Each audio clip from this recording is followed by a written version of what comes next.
రాష్ట్రీయ స్వయం సేవక సంఘ్ గనక పూనుకోకుండా ఈ ఆలోచన రాకుండా ఉంటే నాకు తెలిసి ఇంకెప్పటికీ హిందువులమందరం ఇలా ఒక్క దగ్గర కూర్చునే వాళ్ళం కాదేమో, అది అసాధ్యం అయ్యేదేమో. హిందువులందరినీ ఒక్క దగ్గర కూర్చోబెట్టగలిగిన ఒక గొప్ప శక్తి ఆ రోజు నాకు తెలిసి రామరాజ్యం కోసం హిందువులంతా ఏకమయ్యారు. ఈ రోజు మళ్ళీ రాష్ట్రీయ స్వయం సేవక్ సంఘ్ దయ వల్ల హిందువులంతా ఏకమవుతున్నారు. అందుకే వారికి ఒకసారి గట్టిగా చప్పట్లను కొట్టమని చెప్పాను.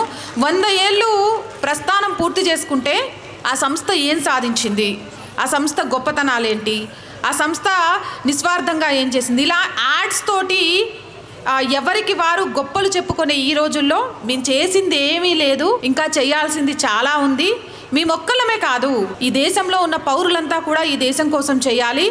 హిందువులు ఏకమవ్వాలి. కులాలకు అతీతంగా ఒక సమ్మేళనం అవసరమైంది. 2047 ఎలాగైతే ఈరోజు 100 ఏళ్ళు పూర్తి చేసుకున్న రాష్ట్రీయ స్వయం సేవక్ సంఘ్ గొప్పగా ఉత్సవాలు చేసుకుంటోందా, అలాగే భారతదేశానికి 100 సంవత్సరాలు పూర్తయిన సందర్భంగా దేశం కూడా చాలా గొప్పగా ఉండాలి, ప్రపంచంలోనే నెంబర్ 1గా ఉండాలి, విశ్వగురువుగా మారాలి అనే దానికోసం ఈ రోజు నుంచే మొలకలు నాటుతూ వాటిని మహావృక్షాలుగా తయారు చేయడానికి ప్రయత్నిస్తుంది.